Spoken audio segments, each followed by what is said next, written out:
Hello guys, Fallout Champion here today with a new video. So today I'm going to be showing you a tutorial on how to play Fallout 1. A lot of this will also extend to Fallout 2, but not Fallout Tactics. So the reason I'm making this video is because generally I see a major learning curve whenever someone starts playing one of these new games. And people really get turned away because they don't know how to play it, there's no tutorial, and there's really just no hand-holding whatsoever. So I'm going to fill in that gap and try and help you with that. First off, to start, we're going to click New Game. Now, there's 3 different characters preset, pre-made, that you can choose from, but we're going to create our own. Up here, we can name him, change the age, or change the gender. I'm going to name him Example, if I can type, and the rest of up here shall stay fine. So, now we're going to go over, real quick, all of the special stats. These are base stats in the game, which will determine how your character will do everything. Certain things like speech or repair will have different checks, but usually it's going to be something important like perception, charisma, or intelligence, or even luck. So strength, it tells you what it does, but except for one thing, most weapons in this game will have a minimum strength in order to use them. Like, for example, rocks will have a minimum strength of 1. You can't set it to 0. But certain guns will have a minimum strength of 6. Actually, quite a few of them do, especially heavy weaponry. So, what you're going to want to have is a strength of at least 6, so you can cover pretty much every weapon in the game. Something important to note is that you can get this upgraded by 1 point through a surgery. So you can upgrade it later on if you want. Power armor in this game will also up sorry. It'll also up your strength by 3 inherently. So if you have it at 6, you get the surgery, and then you get power armor, it's maxed out. You're good to go. Perception tells you what it does. Nothing really to see here. The first part here might be used for some checks, whether you notice something or not. So keep that in mind.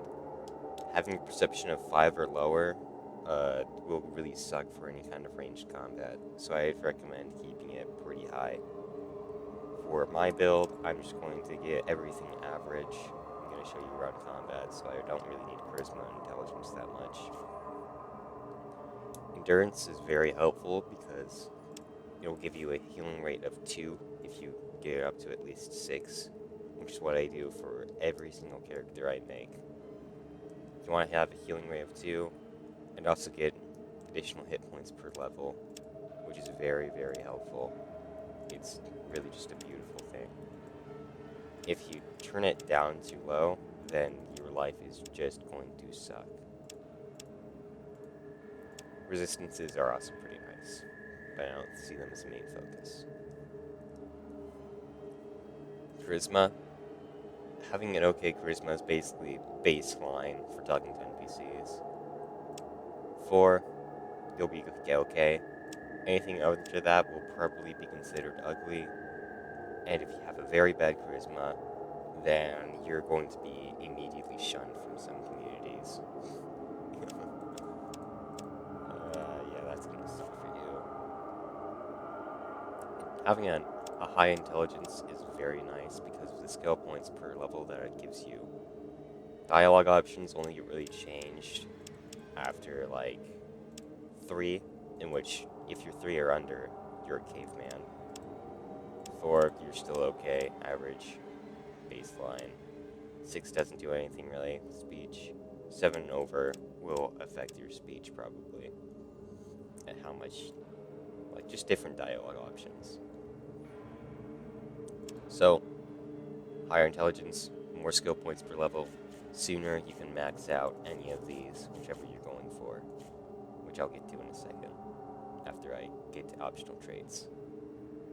Agility, action points are very, very nice to have. Notice that every time you increase it, it will only actually affect your armor class and skills, not your sequence. By the way, it's lying to you about sequence. That was just left in as an accident. But your action points will only change every 2 levels that you put into it. So you have 5, it's 7, 6, it's 8, 7, it's still 8. And then once you get one more, it'll go up. So if you're going to be active, if you're going to be shooting things, you're going to want a high agility. Because if you have a low agility, then you can't do crap in combat turn. Okay? You just can't do crap. Which means you're probably going to die. For reference, just shooting one pistol, just firing it once, without the fast shot perk, trade, or a perk later on that makes you use up 1 less action point for using firearms. It takes 5 action points to use. 6 action points if you want to aim at crap. So, take that as you will. And using your inventory will also use up 4 action points. Luck. You're basically just going to be worrying about critical chances unless it's really low. I think it might affect loot spawns. But other than that, I never really had any encounters with a luck of 3 or lower in this game that have really been negative. So, next we're going to go to optional traits. You can look through all these yourself, but I'm going to go over some ones that might actually be important. Kamikaze, very worth it to sacrifice your 6 armor class for extra sequence. 5 extra sequence is quite a lot. This means you're going to be having 2 turns to the enemy having 1, way more often. I mean, most of your armor class is going to be coming from actual armor instead of base 6, 5, 7 armor class, which kind of sucks. It doesn't really do anything. Just get the damn armor. Leather armor adds so much armor class, so does a leather jacket. First armor in the game. I never really had a negative experience with this. You just need to learn to be careful and how to properly do combat so you don't waste the advantage that this gives you. Fast shot, also very much worth it. You can output a lot more damage in 1 turn, but sometimes when using like a sniper rifle, you're not going to be able to use it effectively, since the main thing it's good for is getting shots to the eye, critical hits with the eyes on enemies. You won't be able to aim with this perk, but 1 less action point is very helpful. For instance, if I just got this, instead of being able to fire once, or maybe doing a targeted attack, and then heal in the same turn, or move 2 grid spaces, I just shoot twice. If I miss one, that's fine. I still dealt damage in that same turn. It's really up to you. These are all double-edged swords. Bloody Mess, this is an exception to the thing I just said. It's just kind of fun, if you want it. Jinxed, I would not recommend this for your first playthrough. It's going to get very frustrating. It can be kind of funny to see an enemy miss you at point blank and see their weapon break, but it's also going to happen to you quite often. Critical failures will be things like your weapon breaking. It'll be things like your ammo in your gun completely dropping, your gun dropping, losing your next turn, which is probably the worst of all of them, taking damage falling over. I think that's it. You might also encounter some other problems. Not very good. Good-natured. You just read it. It's just kind of there if you want to be a nice dude and not shoot anything. You will eventually have to shoot things though, so keep working on those small gun skills. Skill, the perk every 4 levels instead of every 3 levels is probably why I despise this perk. It's nice and all for early game to have plus 10% to all, and it means that you're going to be able to max out your build way faster. Well, not max out, since the cap is 300% skill, but you'll get 100%, get nice and good. But the extra perk every 4 levels is really a big detriment, since perks will do things like permanently increase your overall damage resistance, which is incredibly helpful. You'll be able to permanently carry more regardless of your strength. It will just help you so much. So, this is just not worth it for me. I did this on, I think, my first playthrough. It kind of sucked. Gifted. Gifted is pretty worth it. Losing 10% on all skills and 5 less skill points per level really sucks. But +1 to all stats means that you can just revert this back to 6, revert this back to 6, boost your charisma, boost everything you need to, and you have a very well-rounded character, B, a specialized character, like with charisma. So you can pretty much do everything in the game if you have the skilled, or I mean not skilled, gifted trait. You can be just an insane all-rounder and an absolute god. But you will be missing shots quite often early game. And missing a lot, just dying quite a lot early game. Because you just cannot survive with your skills this low. Unless you kind of know what you're doing. I can't say whether or not to recommend it for your first playthrough. That's up to you. Just be aware of the risks. That's it. So, now we're going to go over to skills. Small guns. This skill that can be increased with skill books along your journey. You can find them, you can read them, it will take a little bit of time, but you'll get an extra boost to your skill, which is very helpful. Every little bit helps. I'm going to go ahead and tag this, which means it'll upgrade to dust twice as fast, and it'll get an extra 20% boost to start with, which means I'll be hitting a lot of my shots. Big guns, no skill books, neither for energy weapons. Unarmed, you can get training from certain people for unarmed, which is kind of works like a skill book, but a little bit better. Now, an important thing to note about skill books and training, if your stuff is too high for the training, they'll say no, you don't need it. If you read a skill book and that skill is already at 90% or higher, it will just do nothing. You will learn nothing. You might as well just sell it somewhere else or leave it there. So be careful with that. And pick what to upgrade with skill books and pick what to upgrade with skill points. Because once you get that thing upgraded with all your skill points, those points are gone, and you can't use the skill books. It'll kind of suck. So unarmed, certain weapons like brass knuckles and spike knuckles and power fists will actually use your unarmed skill instead of your melee weapon skill. So keep that in mind. Melee weapon is everything else. Throwing. First aid has skill books for it. This will heal, I believe, 1 to 5 every time you use it. Unless you are unsuccessful because your skill is too low. Doctor I think 1 to 10 every time you use it, or 5 to 10. Other than that, it's the same as first aid.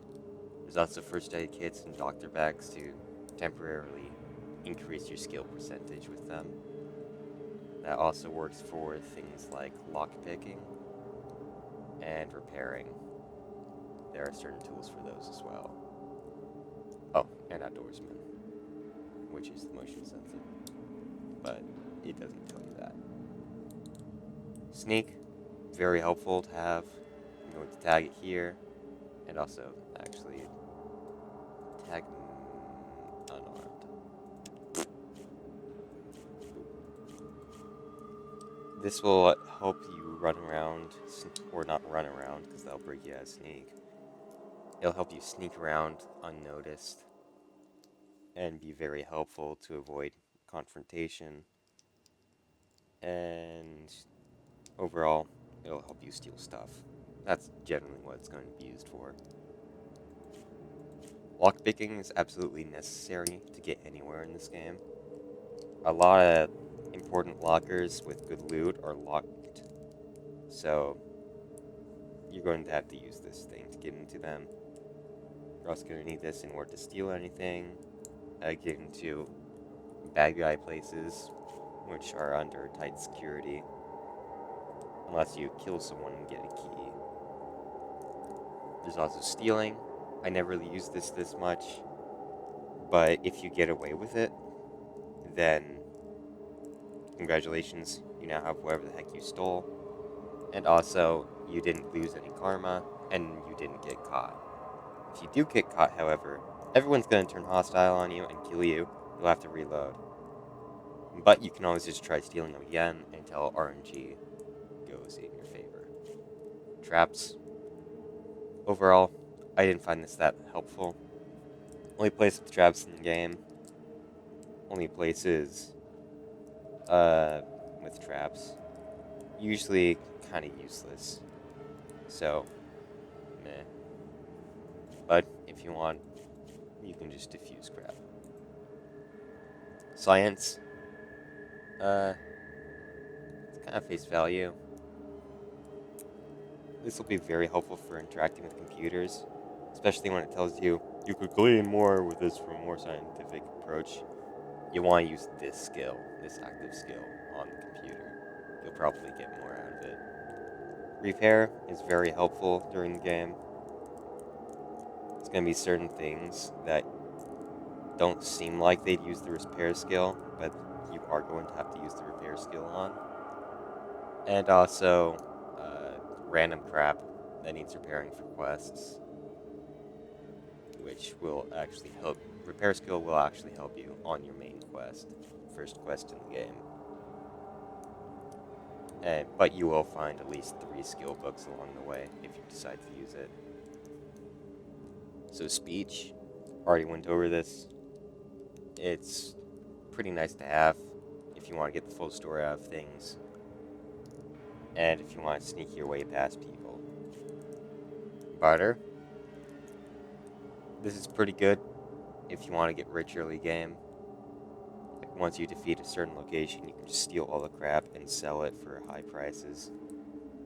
But the higher your barter skill is, that means you just get a lot more money and can get stim packs, get ammo. Very, very nice. Gambling, never found this that helpful. It's up to you, bro.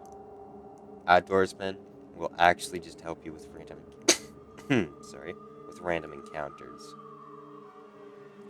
So now that's all done, and I don't think I have to go over this stuff. I'm just going to hit done, and that will create our character.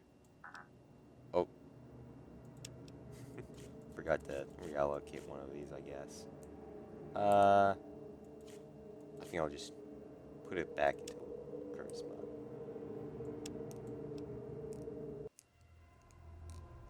Ah, you're here. Good. We've got a problem. A big one. The controller chip for our water purification system has given up the ghost. Can't make another one, and the process is too complicated for a workaround system. Simply put, We're running out of drinking water. No water, no vault. This is crucial to our survival. And frankly, I think you're the only hope we have. You need to go find us another controller chip. We estimate we have 4 to 5 months before the vault runs out of water. We need that chip. We marked your map with the location of another vault. Not a bad place to start, I think. Look, just be safe. Okay?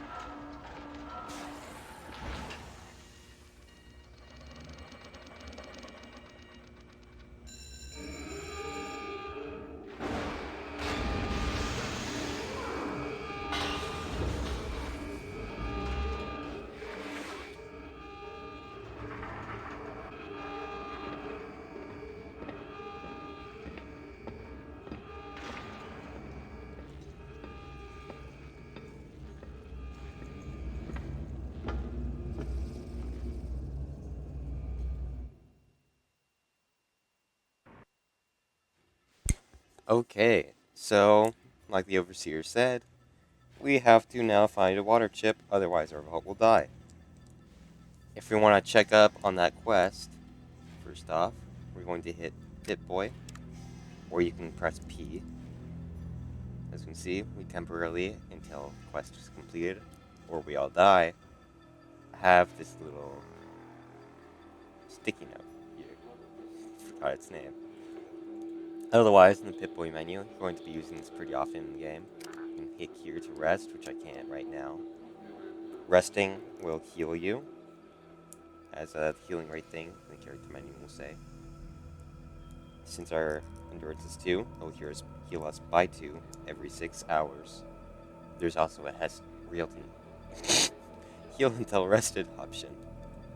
You can check up on all quests through the status button. This will also display holotapes that we have collected here.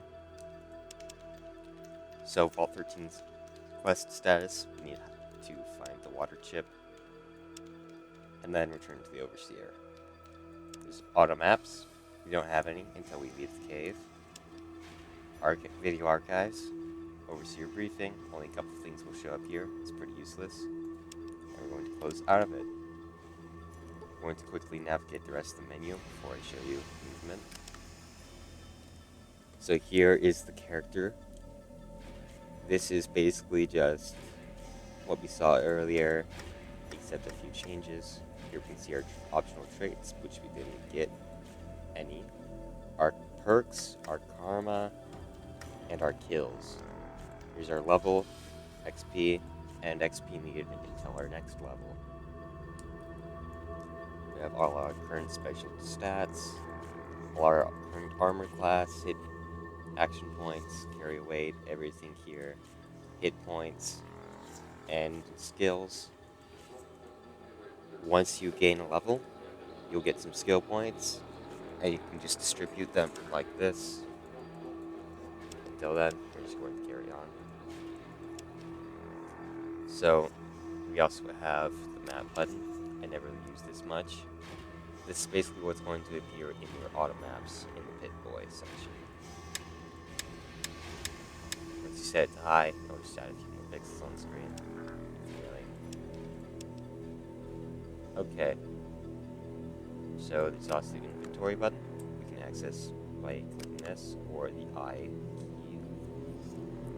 We're going to click on the 10mm pistol and drag it over into our item 1 slot.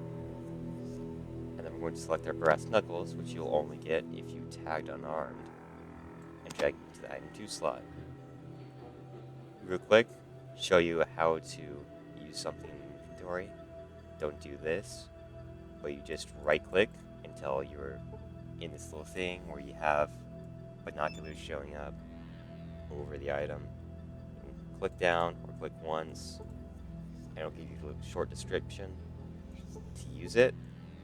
hold it down, drag down, don't drop it, and use this little hand that's being held out. And I automatically used it. So we just wasted about 200 caps worth of a stim pack. Now see, a little flare, pretty funny. And now we're going to get that back to this later. I'm going to show you something once we do some other stuff. If you want to switch your weapons, you hit B, or click this red button here. And then you can hit this, or hit escape for the menu options. In preferences, you can see I have combat speed turned all the way up. This means that enemies will move faster. However, it won't really affect the combat other than making it a little bit quicker, a little bit less of a slog. Turn this up somewhere not in this range here. Otherwise, enemies will just be moving so damn slow it's not even funny. Like, slower than they're moving right now on screen. So, now to get into the guts of the game, we're going to go ahead and right-click from this cursor option mode until we see this little red hex pop up where we put our mouse at. And you can just click to move. If you want to run, you can double-click or shift-click, which I find more convenient. Now, to interact with things, you go back to this cursor mode, walk up to something, or don't, unless you're really far away. It'll automatically move you to it. Hover over the object, and you can inspect it. See Ed, Ed's dead, instead of just saying bones. And you can interact with it. Interacting with this guy will open up a little inventory thing. You can click, drag things over.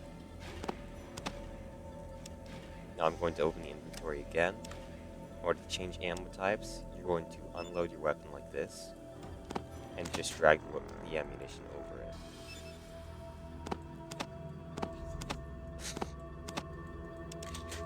So 10mm JHP, this will do a lot more damage to soft targets, but will splatter again and do very little damage against armored targets, heavily armored targets. So that's like power armor and metal armor. Armor piercing will do a lot less base damage, but will ignore a lot of the damage tolerance and damage resistance of metal and power armor. So now, I'm going to show you a neat little thing. I'm going to interact with this. Down here it says, computer does not recognize your access code. Let's try opening again. Sorry, we can't let you in right now, technical problems. Basically, they don't want us to chicken out. We're stuck out here. We have to do crap. So, now I'm going to initiate combat. I'm going to click here, or you can press A. Yeah, I thought I saw a right go over here. Or we can just run until a hostile enemy sees us and gets annoyed with us, like that. So now, in order to perform combat, we're going to right-click until we see this cursor thing, or click on our weapon. And then shoot things. As you can see, the farther away the enemies will get, the less chance we have to shoot them, especially with one-handed weapons like a pistol. So we're just going to shoot the guy closest to us. So we had 11 points of hit damage against him. They all have a maximum of 6 hit points. And now he's dead. This guy's going to get mad with us too, probably, so we're going to move 3 steps back. See, if we had just stayed there, he could have just moved up to us and attacked us. But since we moved away, we made him use up all of his action points, so he didn't have enough to hit us with. So I'm going to switch weapons, even though it'll be way less effective. It'll conserve ammunition, and punch the sucker to death. Now he's dead. So now we're just going to eliminate all caves, rats in our way until we can get to the exit down here. I believe there may be some 10mm lurking around out here. but I also could be wrong.